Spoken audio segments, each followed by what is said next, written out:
Good morning, class. I hope we are all doing well. My name is Nurse Yayra, and I'm here today to walk you through hypertension. So, hypertension is a very common medical condition, and I'm sure most of us have heard about it. It's also known as high blood pressure, and it's a very chronic medical condition where the force of your blood against the walls of your arteries is consistently too high. Even though the morbidity rate is high in adults, hypertension is now increasing among young people. Global prevalence in young adults is about 10 to 20%, but is often undiagnosed. Even in some African studies, rates among young adults have risen to 15 to 25% and is often linked to sedentary lifestyle, obesity, high salt diet, alcohol and tobacco use, stress, and urbanization. Now, class, the very unfortunate thing is that most people do not know much about hypertension, and even the little that they know, most of the time, is not even accurate or not right. So, I'm open to listen to your questions. Any questions you have around hypertension, I would be very grateful to clarify them to you. Any contributions, the floor is open for contributions, for questions. Yes, so now to your questions. Yes, Kwabna. Madam Nurse, is it true that hypertension only affects older people? Okay, Kwabna. While it's more common with age, young adults, teens, and even children can develop high blood pressure, especially with poor diet, obesity, stress, or even family history. So one thing I would want you to take home is that if you have a family history of hypertension, you stand at a risk of getting it. Yes, Salma. Nurse Yayra, I heard that if you're hypertensive and you start taking your medication and your blood pressure goes down, you can't stop taking it. Please, is that true? Salma, the truth is, blood pressure medications control high blood pressure. They do not cure it.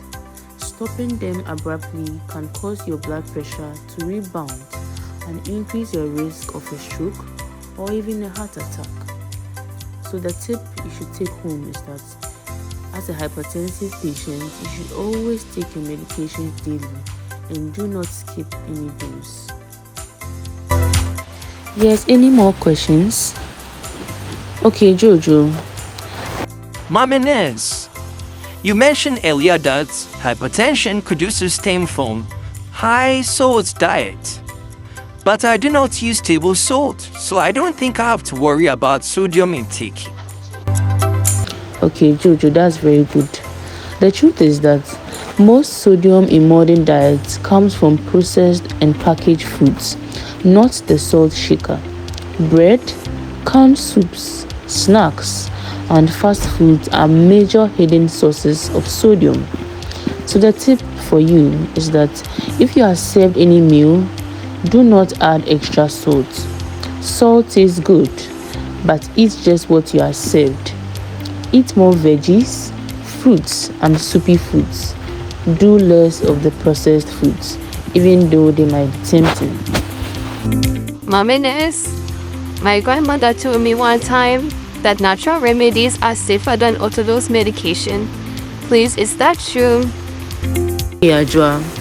While lifestyle changes, that is your diet, exercise, and weight loss, are crucial and very effective, some herbal remedies can interact with orthodox medications or even raise the BP. Always discuss with a healthcare provider. Madam, my dad once told me that we don't have anyone who has hypertension in my family, so I'm sick. Please, how true is that? Okay, Bafo. Family history is just one risk factor. Unhealthy lifestyle choices like poor diet, inactivity, and smoking can still lead to high blood pressure, even with no genetic link. So, Bafo, take note. that even if you don't have a family history of hypertension, you still stand at a risk if you don't make the right lifestyle choices. Yes, Mena, I'll take the last question from you. Okay, Nurse Yayra. My grandparents have hypertension, but my parents don't have it, so I don't think I can get it. Mena, the fact is that once it runs through the family, you still have a risk of getting it. But like I've said earlier, your lifestyle choices matter a lot. Today, choose to eat more of the fruits and vegetables and less of the processed foods, less of the fatty foods, and minimize your salt intake. Engage in a lot of exercise and quit smoking. With this, I believe that you'll be safe and you would have a prolonged life. So now, class, we are all well informed about hypertension and its risk factors.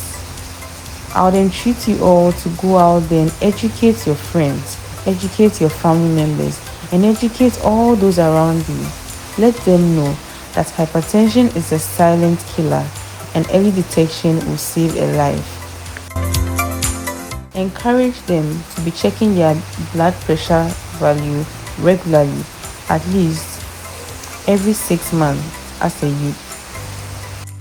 And let them know the risk factors and the healthy lifestyle choices that they can adopt in order to stay away from this silent killer. Early detection would save a life. Thank you.